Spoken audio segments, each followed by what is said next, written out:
오늘 우리에게 주시는 말씀은 마태복음입니다. 마태복음 1장 21절 한 절 말씀 보시겠습니다.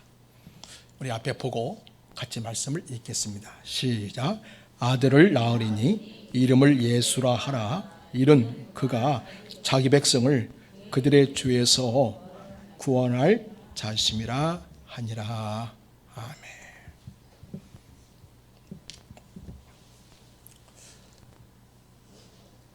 사람들이 저 사람이 인격에 과연 기본이 있는가 없는가 이를 살펴볼 때에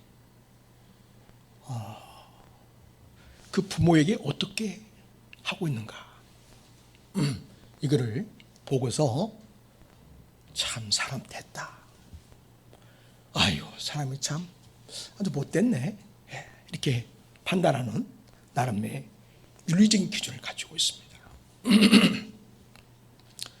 어떤 사람이 자기를 낳아준 부모를 인정치도 아니하고 그 부모가 자기를 키워주신 그 사랑과 은혜에 대해서 전혀 아무런 생각 없이 자기 부모를 대한다면 참 바라보는 사람도 마음 아픈 일이고 그 부모 또한 얼마나 가슴 아픈 일이 되겠습니까? 여러분, 이런 사람이 또 있다고 보십시다. 그 사람은 부모한테 온갖 선물을 다 이렇게 보내드립니다. 그런데 한 번도 밖에 나간 이후로는 집에 와서 부모에게 인사를 하지 않을 뿐만 아니라 자기 부모에게 아버지, 어머니라고 말하지 않는 자식이 있다면 그 자식을 정말 효심이 있는, 효도를 잘한 아들이다 이렇게 말할 수 있겠습니까?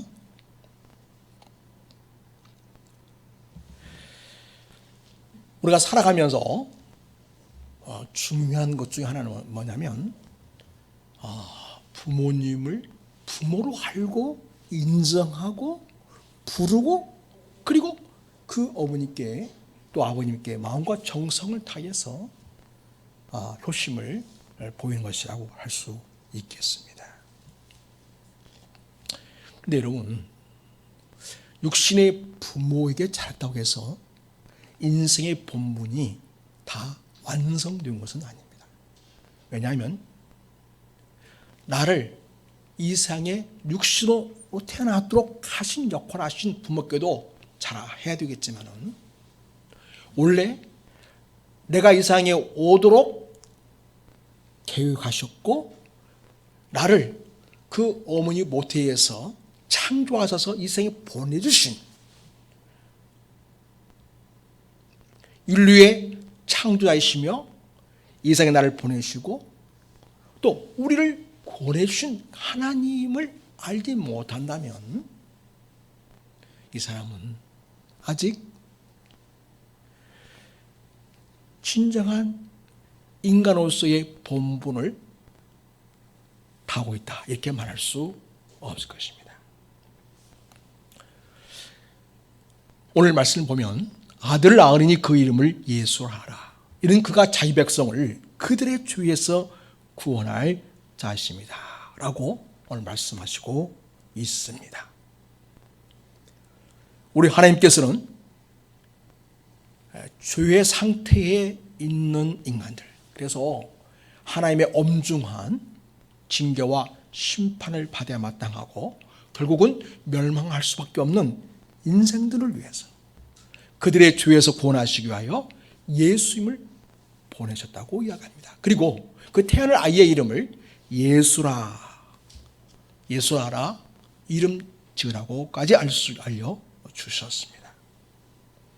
그래서 여러분, 우리 교회가 이제 12월 성탄절을 우리가 앞두고서 성탄 시즌을 보내고 있는데 그 나를 위해 이 세상에 오신 그 예수님, 그 예수 이름에 대해서 우리가 살펴보고 또 하나님께서 우리에게 주시는 하나님의 메시지를 우리가 깨닫게 되기를 바랍니다. 예수님의 이름은 예수인데, 자, 이 예수님은 예수스, 예수와 그리고 우리가 잘 아는 여호수아 다 같은 이름입니다. 다 같은 이름이고, 이 이름의 뜻은 원 단어가 여호수아인데 여는 여호와 하나님을 말합니다. 야훼. 그리고 호수아는 구원이라는 뜻입니다. 그래서 하나님은 구원이시다 뜻입니다. 천사가 예수님의 태어날 우리를 구원할 메시아 이름을 예수라고 지으라고 하시면서 좀 더 명확하게 우리가 알 수 있도록 이야기해 주는데, 죄에서 구원할 자다 이렇게 얘기합니다. 예수님은 자기 백성을 그들의 죄에서 구원할 자다 이렇게 말씀을 주시고 있습니다. 설명해 주심으로써 죄에서 구원하시는 분으로 예수님이 세상에 오셨구나 하는 것을 알 수가 있겠습니다. 예수님이라는 이름은 그 당시에 굉장히 흔했습니다.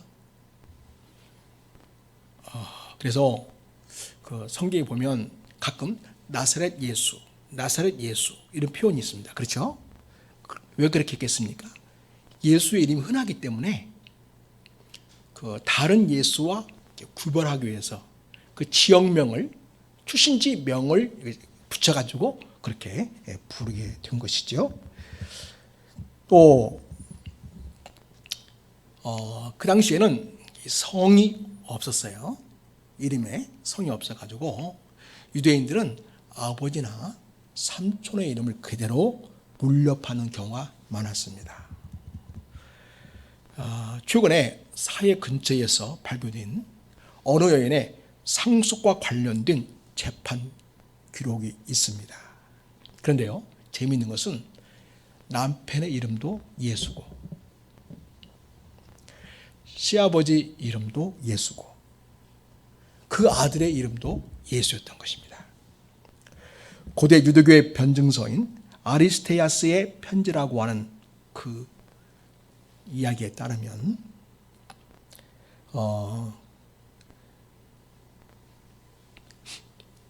성경을, 히브리어 성경을 헬라어로 번역한 성경을 뭐라고 부르냐면 70인역이다 이렇게 말합니다. 70인역. 이 70인역이라는 것은 72명의 유대인 학자들이 모여서 자기 나라의 그 히브리어의 말씀을 헬라 시대, 그러니까 로마 집에 살고 있는 자기 후손들에게 그 말씀을 알 수 있도록 해주기 위해서, 그러니까 그 후손들은 헬라어를 알죠. 주로 사용하고 또 이방 지역에 많은 유대인들이 퍼져 살고 있었습니다. 디아스포라고 하죠. 그들에게 히브리 성경, 구약 성경을 알 수 있게 해주려고 헬라어로 번역을 합니다. 헬라어로. 그 당시 국제 공용어가 헬라어였습니다. 근데 그 70인역을 번역한 72명의 유대의 학자 중에 3명이나 예수라는 이름을 가지고 있었습니다. 이렇게 예수님 당시에 예수라는 이름은 많이 사용된 이름이었죠. 우리나라에 뭐 영철이랄지 철수랄지 영이랄지 그런 이름과 같은 흔한 이름이기도 했습니다. 또 1세기 역사가 요세푸스 글에는요, 약 20명의 예수라는 이름이 등장합니다. 그리고 예수님 동시대 사람만 해도 10명이나 등장하는 것을 볼 수 있겠습니다. 이렇게 그 당시에 예수라는 이름이 많다는 것을 증거로 해서 어떤 방송국에서는 아주 기독교에 대해서 부정적인 이미지를 심어주려고 따라서 성경의 예수는 진정 이상에 살았던 예수라고 말하기 어렵다 그렇게 얘기한다는 거죠. 예를 들면 우리 이현석 권사를 예를 들자면, 이현석이라는 이름을 가진 사람이 세상에 참 많지 않겠어요? 여럿이 있습니다.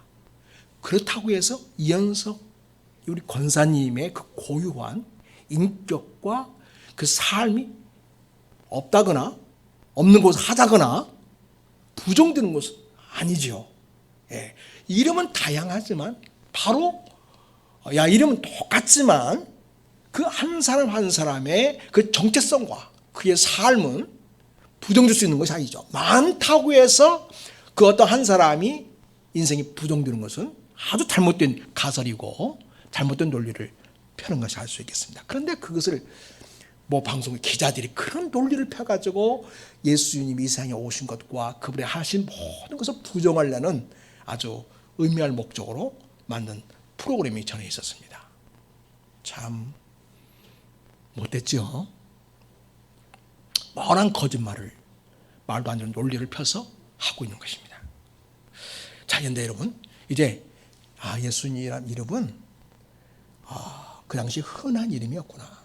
그렇다면 우리에게는 둘도 없는 유일한 이름이고 없어서는 안 될 이름이고 이 예수란 이 이름은 우리에게 너무나 은혜롭고 감사한 이름입니다.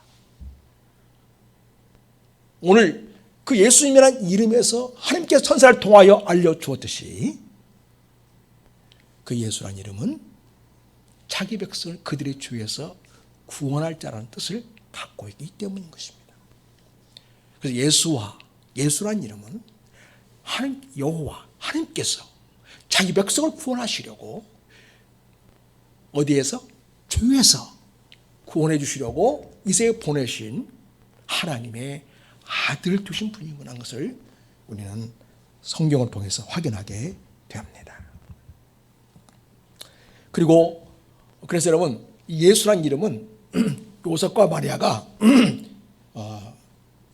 우리가 아이를 낳으면 이 아이 이름을 예수라고 짓자 합의해가지고 장명을 해서 예수님에게 붙여준 이름이 아니고 하나님이 천사를 통해서 요셉에게 알려준 그 이름, 하나님께서 붙여주신 그 이름을 그대로 순종해서 태어난 아들의 이름을 예수라고 지었습니다. 여러분 25절을 한번 볼까요? 25절을 보면 마태복음 1장 25절입니다. 아들 낳기까지 동침하지 아니하더니 나음의 이름을 예수라 하니라. 그래서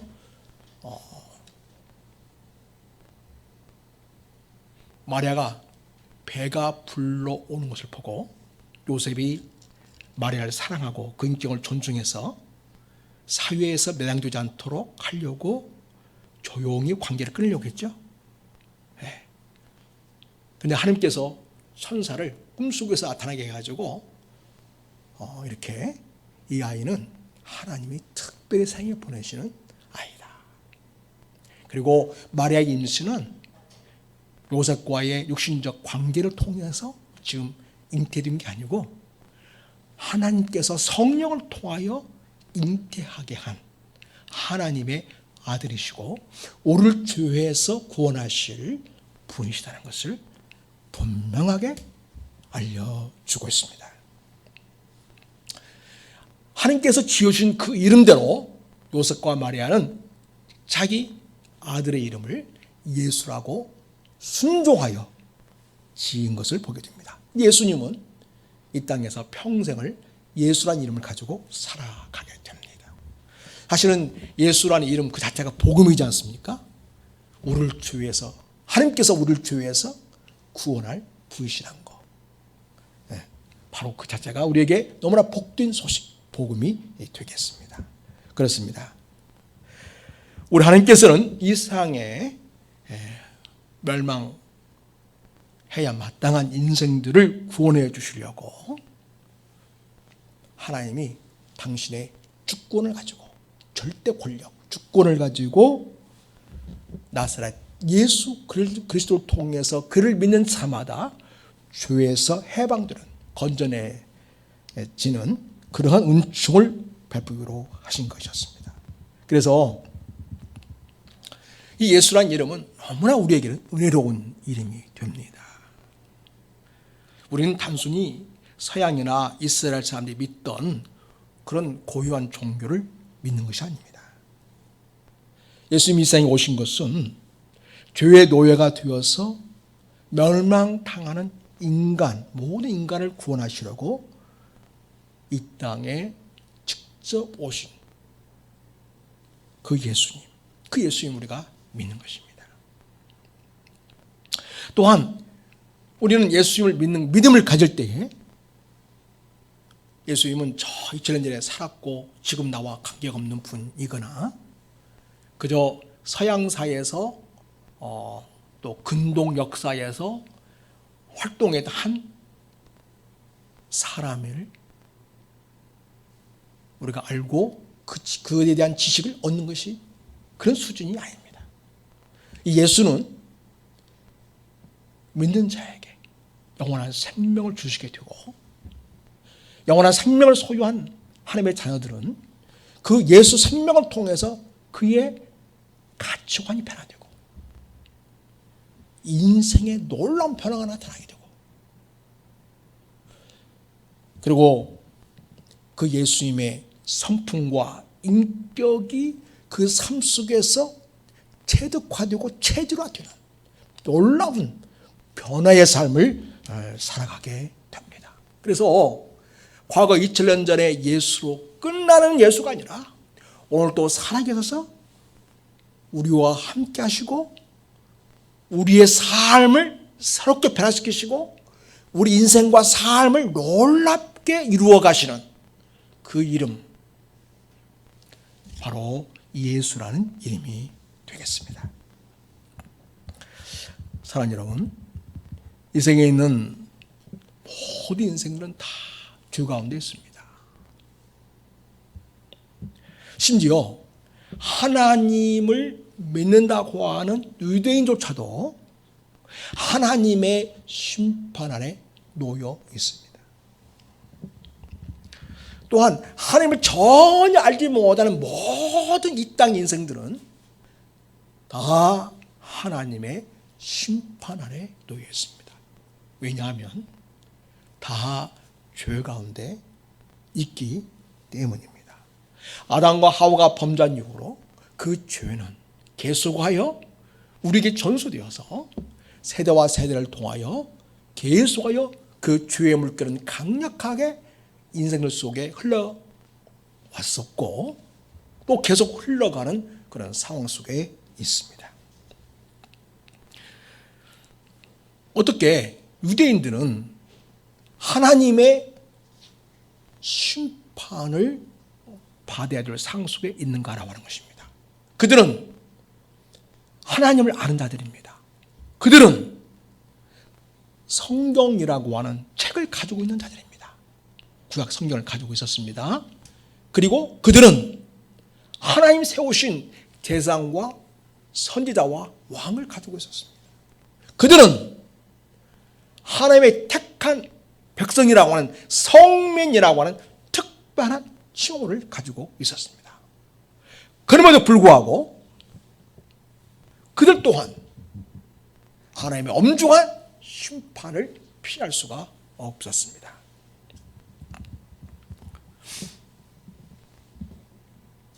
왜냐니까 하나님이 그들에게 주신 법을 어겼기 때문이었습니다. 하나님의 법을 어겼다고 하는 것은 하나님의 말씀을 부정하고 자기의 삶으로 삼지 않았다는 것인데 그것은 바로 자기들의 생각과 자기들의 욕심과 자기들의 야망을 하나님보다 더 사랑했다는 증거입니다. 그래서 하나님이 사랑하셔서 이스라엘 백성을 선택하셨고 하나님이 사랑하셔서 그들에게 말씀, 율법을 주셨고 하나님이 사랑하셔서 그들 가운데 거하시기 위하여 성전을 짓게 하셨고 그들을 사랑하셔서 그들을 통치할 왕을 세우시고 그들을 하나님께로 인도할 중보자 역할을 할 수 있는 대상들을 세우셨고, 그들에게 하나님의 말씀을 깨닫도록 촉구하는 선지자들을 세워 주었습니다. 그러나 그들은 자기들을 이 사랑하는 하나님의 말씀을 따르지 않았습니다. 겉으로는 제사를 드리니까 완벽한 하나님의 사람들입니다. 겉으로는 율법을 지키는 것 같으니까 완벽하게 하나님을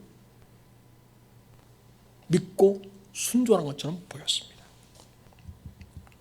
그러나 예수님께서 이 땅에 오셔서 그들을 향하여 하신 말씀들을 보면 그들은 외식하는 자들이었던 것입니다. 그들 마음 중심에는 하나님을 사랑하는 사랑이 없었고, 하나님의 말씀을 진실로 사랑하는 마음이 없었고, 하나님을 예배하고 제사하되 진실로 하나님을 사랑하여 그분을 높이고 그분의 영광을 구하는 진실된 마음이 없었던 것입니다. 그래서 주님께서는 회칠한 무덤이다, 이렇게까지 말했습니다. 무덤에다가 페인트 칠해가지고 무덤을 멋지게 보이려고 하는 그런 것과 같은 삶의 모습이다 라고 주님이 적나라하게 고발하신 것을 보게 됩니다. 그래서 그들은 심각한 상태에 놓였습니다만 그들은 깨닫지를 못했습니다.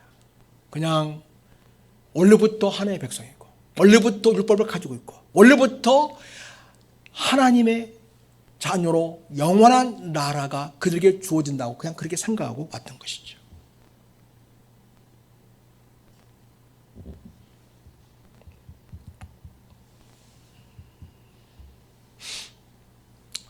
성경은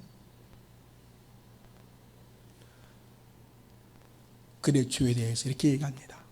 로마서 3장과 2장을 보면요, 유대인이라고 불리는 네가 율법을 의지하며 하나님을 자랑하며 율법의 교훈을 받아 하나님의 뜻을 알고 지극히 선한 것을 분간하며 맹인의 길을 인도하는 자요, 어둠에 있는 자의 빛이요, 율법에 있는 지식과 진리의 모본을 간 자로서 어리석은 자의 교사요, 어린아이의 선생이라고 스스로 믿는구나, 이렇게 말하고 있습니다. 그러면 다른 사람을 가르치는 네가 네 자신은 가르치지 아니하느냐? 다른 사람한테는 율법을 잘 가르쳤다는 거죠. 지키라고. 그런데 도둑질하지 말라 하는 선포하는 네가 도둑질하느냐? 가늠하지 말라 말하는 네가 가늠하느냐? 우상을 가지 여기는 네가 신전 물건을 도둑질하느냐? 율법을 자랑하는 네가 율법을 범함으로 하나님을 욕되게 하느냐? 기록된 바와 같이 하나님의 이름이 너희 때문에 이방인 중에서 모독을 받는도다. 그래서 겉으로는 모든 것으로 하나님을 자랑한 것 같지만 실제로는 하나님에게 모독을 안겨드리는 그런 삶을 살아왔다고 이야기를 합니다.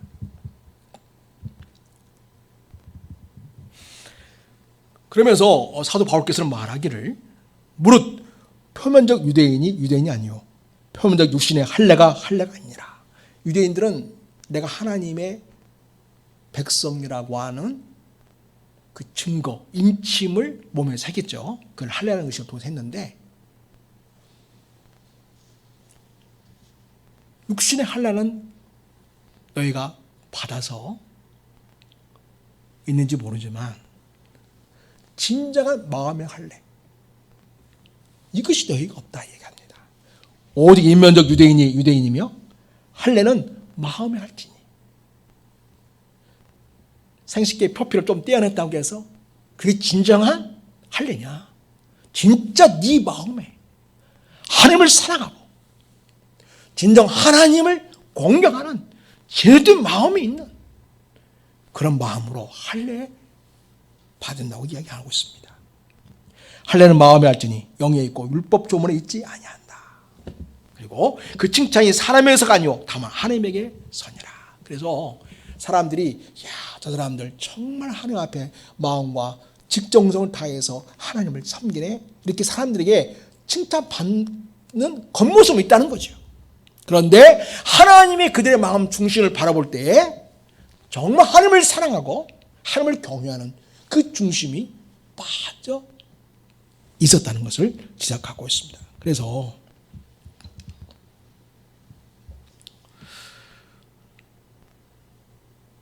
사도 바울은 말합니다. 로마 3장 19절에 우리가 알거니와 무릇 율법이 말하는 바는 율법 아래에 있는 자들에게 말하는 것이니 이런 모든 입을 막고 온 세상으로 하나님의 심판에 있게 하려 함이니라. 그러면서 20절에 그러므로 율법의 행위로 그의 앞에 하나님 앞에서 의롭다 하심을 얻을 육체가 없나니 율법은 죄를 깨달음이니라. 그래서 정말 율법의 정신을 아는 자라면 내가 이 율법을 행동으로 이렇게 겉모습으로 지킨다고 해서 진정으로 내가 그것이 구원을 받을 만한 조건이 되는 것은 아니구나 하면서 철저하게 나는 정말 하나님 앞에서 심판받을 수밖에 없는 그런 죄인에 불과한 존재구나, 그걸 깨닫게 된다는 것입니다. 자, 그리고 이제 유대인이 아닌 일반 사람들, 이방이라고 하는 일반 사람들, 이 사람들도 다 하나님의 심판 아래 놓여 있습니다. 로마서 2장 14절을 보면요, 율법 없는 이방인, 그러니까 유대인들은 율법을 가지고 있죠. 그러니까 그 심판의 기준이 율법이 되겠죠. 그런데 일반 사람들, 다른 나라 사람들은 하나님께 주신 율법이 없어요. 그들에게는. 그럼 그렇다고 해서 그 사람들에게는 죄가 없느냐? 하나님 심판에서 죄되는가? 아니라는 것입니다. 율법 없는 이방인이 본성으로 율법의 일을 행할 때에는 이 사람 율법이 없어도 자기가 자기에게 율법이 되나니, 이를 다르게 말하면 율법이라는 이 것이 없어도 모든 사람 마음속에 뭐가 있냐면 양심법이라는 게 있어요. 양심법. 하나님이 모든 사람에게 양심을 주셨고 그 양심의 법을 따라서 모든 것을 선택하고 결정하고 행동할 수 있는 그런 기준을 다 주셨다는 것입니다. 그래서 우리는 하나님의 그 선택받은 유대인이 아니니까 우리는 모르는데요,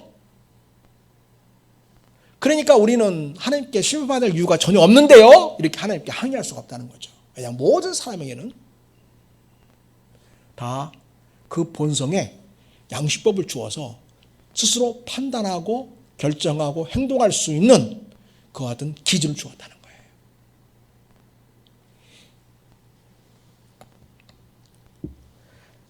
이런 이들은 그 양심이 증거가 되어서 그 생각들이 서로 고발하며 혹은 번명하며 그 마음에 새긴 율법의 행위를 나타내니라.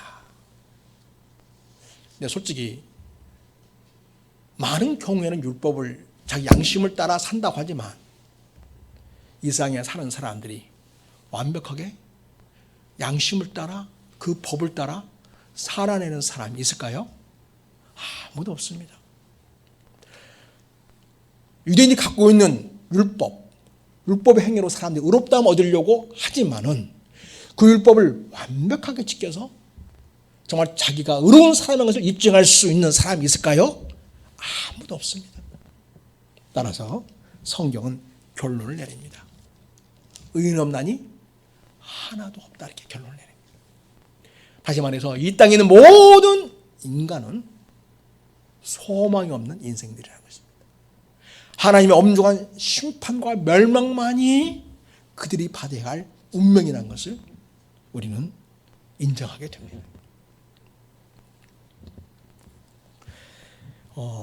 구약의 그 율법에 관련해서 얘기할 때 우리 한국 사람들도 좀 비슷한 부분이 있습니다.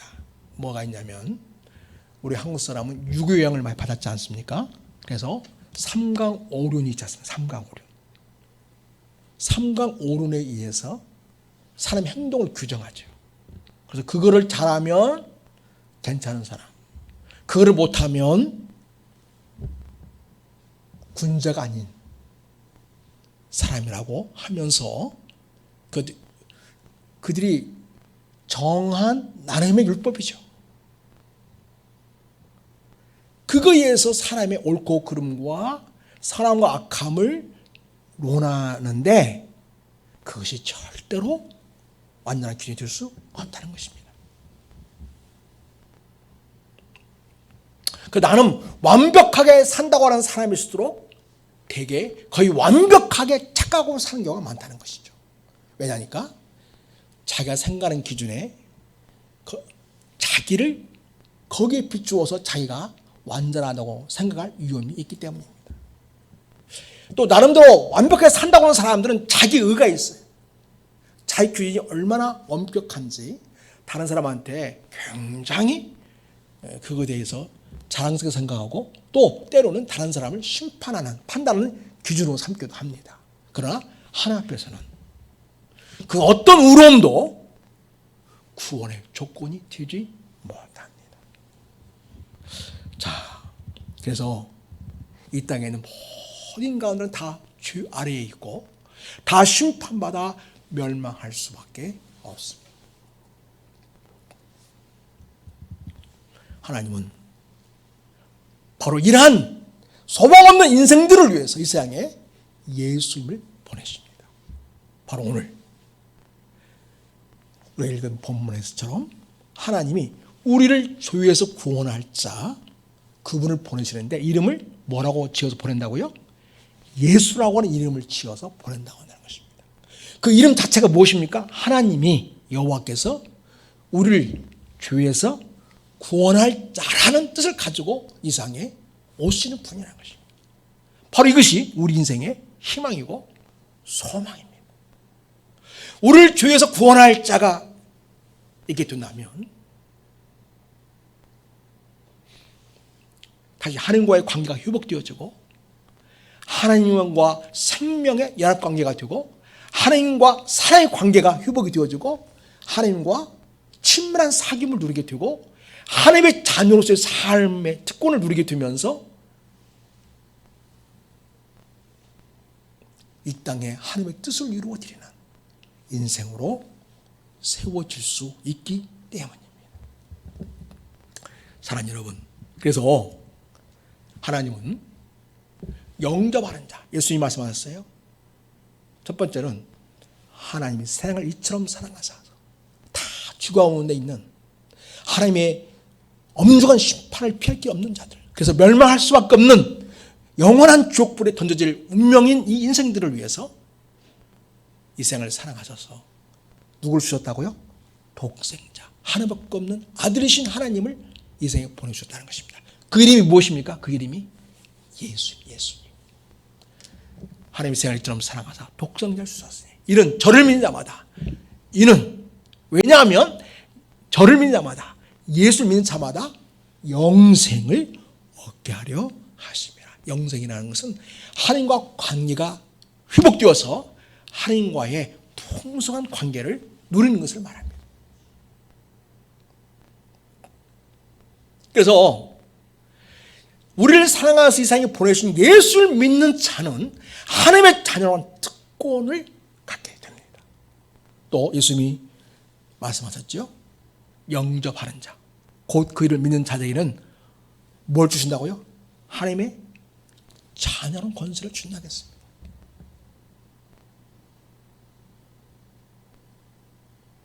또 내 말을 듣고 또 나 보내신 이를 믿는 자는 요한복음 5장 24절이죠.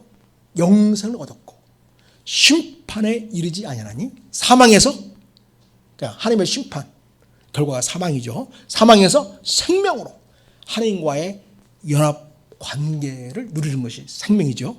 생명으로 온전히라고 했습니다. 그래서 여러분, 우리가 예수님을 믿으면 영원한 생명을 소유하게 되고 죄에서 자유하게 됩니다. 이걸 안다고 해서 우리가 생명이 그냥 오는 것은 아닙니다. 영생이 주어지는 것은 아니죠. 예수님을 믿어야 됩니다. 어떻게 예수님을 믿게 되는 건가? 그 예수님을 하나님 보내신 우리의 구원자로 알고 마음속에 영접하는 것입니다. 내 마음에 예수를 영접할 때에 나의 모든 죄가 사함받고 우리가 하나님의 자녀로 새롭게 태어나는 놀라운 일이 일어나게 된다고 성경 말씀해 주시고 있습니다. 사랑하는 여러분, 하나님이 우리를 주에서 구원해 주실 하나님의 아들 주신 예수님을 여러분의 구원자로 믿으십니까? 정말 예수님은 내 인생의 모든 죄를 십자가에서 피 흘려 죽으심으로 그 모든 죄값을 다 치르셨고 부활하셨으며 이제는 그 예수를 믿는 자마다 영생을 얻고 하나님의 자녀가 되어 죄로부터 자유하며 세상을 이기며 믿음으로 승리한 삶을 살게 될 것임을 믿으십니까? 믿을 때 하나님의 자녀가 됩니다. 저를 따라서 다시금 예수를 내 마음속에 모시는 기도를 할 수 있기를 바랍니다. 다 같이 잠시 눈을 감고 같이 따라서 한번 기도하겠습니다. 예수님, 저는 죄인입니다.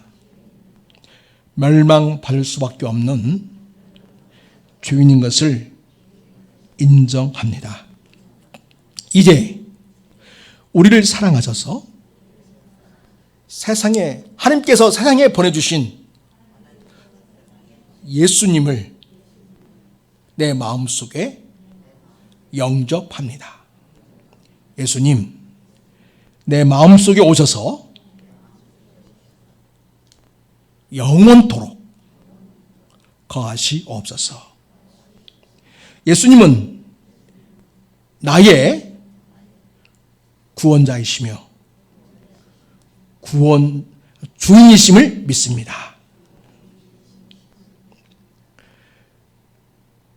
한날에 이를 때까지 동행해 주시고 영원한 나라에서 함께 지내게 될 수 있음을 믿습니다. 나를 주에서 구원해 주신 예수님의 이름으로 기도드립니다. 아멘. 영접하는 자, 곧 그 이름을 믿는 자들은 하나님의 자녀가 되는 권세를 주셨다는 말씀에 근거해서 이 기도를 진실로 여러분 마음속에 받아들였다면, 그리고 주님을 영접했다면 여러분은 지금 하나님의 자녀가 된 것입니다. 사랑하는 여러분, 이렇게 우리를 하나님의 자녀로 세워주시기 위해서 예수님이라고 하는 이름을 가진 하나님의 아들을 우리에게 보내주신 것입니다. 그 예수를 믿는 자마다 다 영생을 소유하며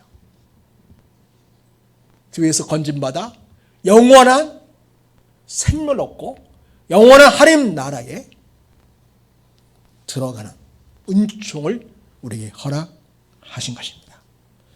이 예수님을 일생토록 내 마음속에 모시고 부인하지 않고 주님과 함께 동행하면서 살아가는 예수님의 사람으로 살아가시기를 부탁을 드립니다. 기도하겠습니다.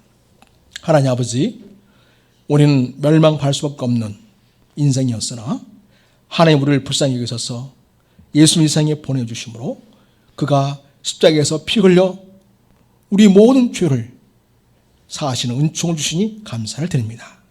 그 예수님을 나의 구원자로 믿습니다. 이제 예수님 내 생명의 주인 되심을 믿습니다. 주님이시여 내 마음속에 오셔서 나를 다스리시고 통치하시고 하나님의 뜻을 이루시며 주의 나라를 이루시옵소서. 이러한 놀라운 일이 우리 모든 성도에게 임하게 하시고 우리 모든 교회 공동체에 그리스도의 생명이 가득한 주의 백성으로 풍성하도록 은혜를 더하여 주옵소서. 우리의 삶의 주인 되신 예수님의 이름으로 축복하옵고 기도드립니다. 아멘. 찬송합니다.